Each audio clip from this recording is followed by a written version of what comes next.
Hi, Andy XL back with another NFXL podcast, and it's time to look at week 15 in my week 15 preview.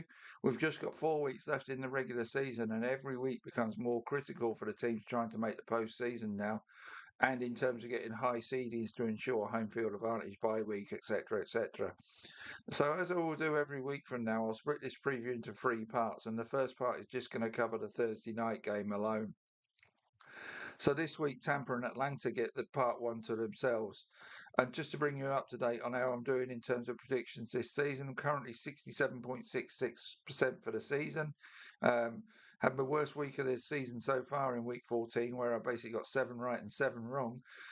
Quarterback injuries to Daniel Jones and Tyrod Taylor didn't help me in predicting that the Colts and Jets would win, and the shock wins for the Titans and Saints did me no favours. But anyway, behind me now, 67.66, respectable, still going to go for 70%. So I'll push on now and let's start talking about the Atlanta Falcons at Tampa Bay Buccaneers. The Bucs have fallen into a tie with the Panthers at the top of the NFC South, and the Falcons' hopes of winning this division require the Bucs and Panthers to split the games between themselves, lose all of their other games, and for the Falcons to win their last four. Now, that's an 11-game parlay that will not be paying out for Atlanta. The Bucs have fallen into this position after sleepwalking to defeat at home to the Saints in Week 14. On a rainy old day in Tampa, they could not get the pass game going and could not turn their ground yardage into touchdowns, and also looked like they just didn't believe the Saints had enough to score points against them. Well, they proved them wrong as two second half Tyler Shug rushing touchdowns saw him slip through the grasp of tacklers and saw the wind slip through the fingers of the Bucs. What the Bucs need to do now is put that behind them and focus in on winning their next three, including in week 16 against the Panthers.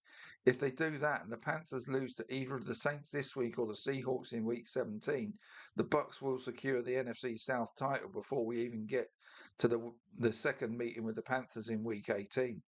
So, Tampa have been blighted by injuries all season, but that excuse cannot continue to be used, especially as they are getting closer to getting the likes of Tristan Wirfs and Mike Evans back, plus Jalen McMillan.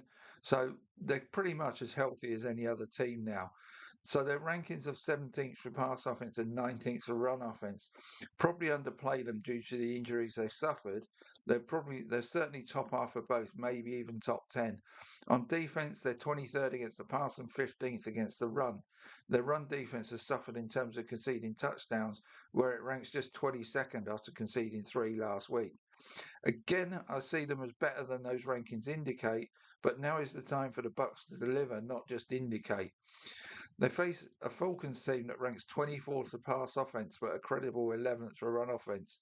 So the Bucs run D in particular needs to step up here, especially in the red zone, if they want to win this game. On defense, the Falcons rank 14th against the pass and 17th against the run. They also have a decent pass rush that has 43 sacks and 76 quarterback hits to its name. So the Bucs O line will need to stand up to that, which is why Worst being back is so important in this game. We're a few hours away from the game and there's still no real solid news on whether he's playing or not. Indications are that he may do, probably will, but it's not written in sand yet. I'm taking it as he's back.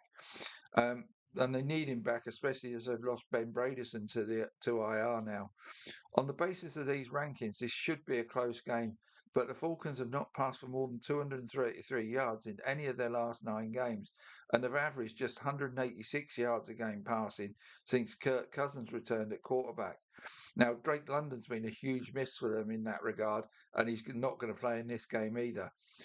The Bucs' pass offense has also been dormant in recent weeks and has not had over 200 yards in any of its last 4 games. Now, if Evans, Godwin, and Egbuka are all in action here, that has to change for the Bucs to win. The Falcons have conceded 16 touchdowns to opposing wide receivers this season, which is fourth highest in the league, but have been tough on opposing tight ends. So those three wide receivers may have to be the ones to allow Baker Mayfield to deliver in this game. Again, opposing running backs, Tampa has conceded yardage through the air and on the ground. So Bijan Robinson should have a good game here, but they've been better in terms of not allowing running backs to score touchdowns. So Tyler Algier, who has been their primary red zone runner recently, may be less impactful here. It may be a case that Robinson's the better play of the two, fantasy-wise. The reason the Bucs rank lowly in run defense for touchdowns is the joint league leading 6 they have allowed to opposing quarterbacks: 3 to Josh Allen, 2 to Shug, and 1 to Michael Penix.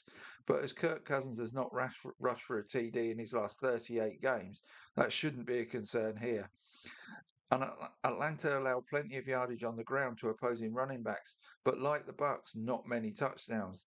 To sum up, then, the Bucs will need their wide receivers to deliver in both in terms of yardage and touchdowns, whilst they should be able to get yardage in the run game too.